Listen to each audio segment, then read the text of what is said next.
The Call of the Wild by Jack London.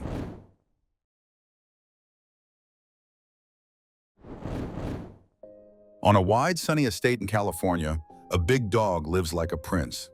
Protected and admired, Buck rules like an aristocrat among his own. But in the shadows, the gardener Manuel counts his gambling debts. One night, he betrays the house dog and sells him to traders. Torn from his comfort, Buck discovers human brutality. A man in a red sweater beats and starves him, teaching the old law, the law of club and fang. Broken but not tamed, the dog is sold again. His new owner, Perot, is a hard but fair courier for the Canadian government. The journey to the far north begins. In the frozen Yukon of the Gold Rush, Buck feels for the first time the bite of cold and the weight of snow. Very soon he learns that this land follows other laws. Before his eyes, a weaker dog is killed and eaten by the pack. Here the law of the fang rules. Perot and his helper Francois harness him to the sled for the first time. In the traces, Buck feels the pull of snow and learns the rhythm of this new work. He is put between Dave and Solex, two veterans of the trail.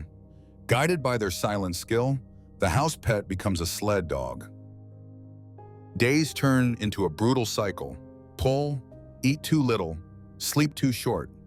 To survive, Buck learns to steal his share of food without being caught. Inside the pack, a rival stands out. Spitz, the lead dog, mocks and attacks him, becoming his sworn enemy.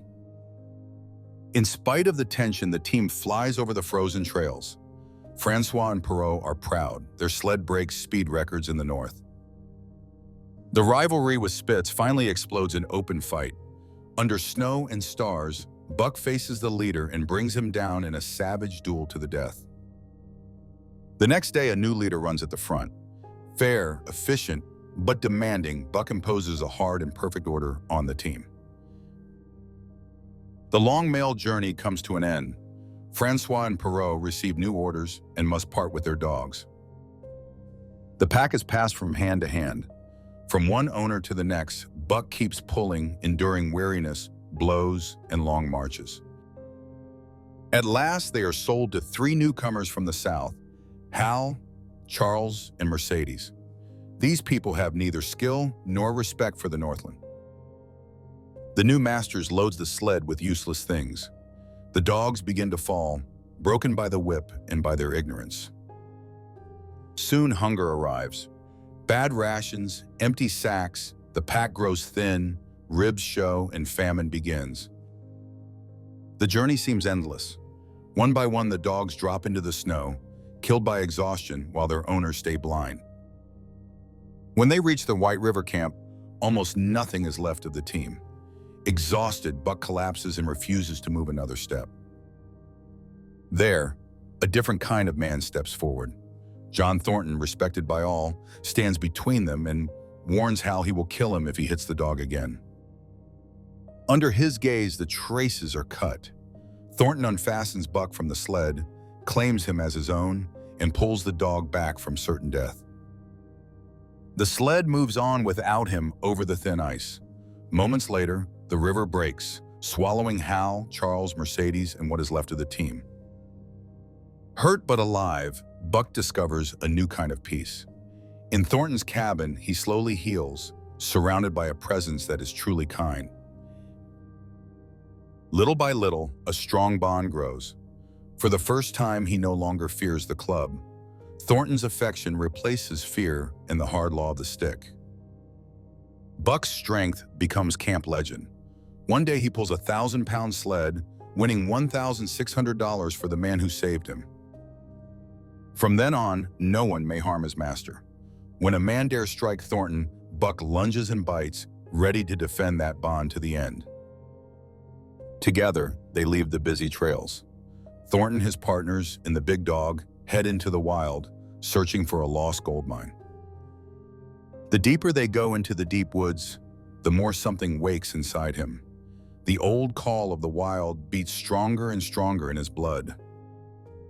One night, a lone howl cuts through the air. Buck listens to this wolf cry from far away, and dark memories of his ancestors rise within him.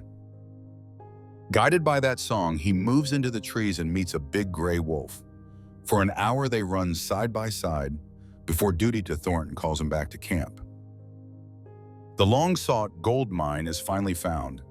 Thornton and his friends grow rich, surrounded by gold dust and fulfilled dreams. In spite of the fortune, Buck almost never leaves his master's side. A quiet fear lives in him, the fear of losing him if he goes too far. Still, the call of the forest returns, stronger each time. Between the campfire's light and the dark trees, the dog hangs between two worlds, tame and wild. One night, he follows the trail of a great moose. The hunt lasts for many days, pulling Buck back into the pure, hard world of the hunter's instinct. Faced with danger, he refuses to give way. He brings down the beast at last, and in this wild victory feels a deep and terrible joy. When he returns to camp, silence greets him. The tents are torn, and the ground is marked by the signs of a Yeehat attack. Among the ruins, he finds his master's body. John Thornton lies dead, butchered, and with him dies Buck's last human love. A cold fury rises inside him. He hurls himself at the Yeehats like a demon of revenge, bringing several down in a storm of fangs and blood. Soon the warriors tell stories of a creature, half dog, half spirit. In their frightened tales, Buck becomes the feared ghost dog. Thornton's death breaks his final link with mankind. Free of all bonds, he at last surrenders fully to the call of the wild. In the forest, he finds the wolf pack. To earn a place, he must fight, proving his strength and his courage. The big gray wolf he met before knows him again. Slowly, the pack accepts this dog from the world of men as one of their own. With time, he no longer follows the pack, he leads it. Buck becomes leader of the wolves, answering the call and ruling over the forest. Yet each year, he returns to the place where his life changed. At Thornton's abandoned camp, he spends a silent hour in grief and memory. The Yeehats now avoid that valley. They fear the land of the ghost dog, whose legend grows with every season. In their low stories around the fire, he is the angel of death of the forest, the one who punishes them for the man he loved. Now the valley is his. Buck rules as master of the forest, and his blood runs in the veins of the new wolves that race beneath the stars. Did you like this story? Let us know. Hit that like button, drop a comment below, and be sure to subscribe to Storytime Illustrated so you never miss a classic. Want more epic tales? Click on either video on screen now for your next illustrated story.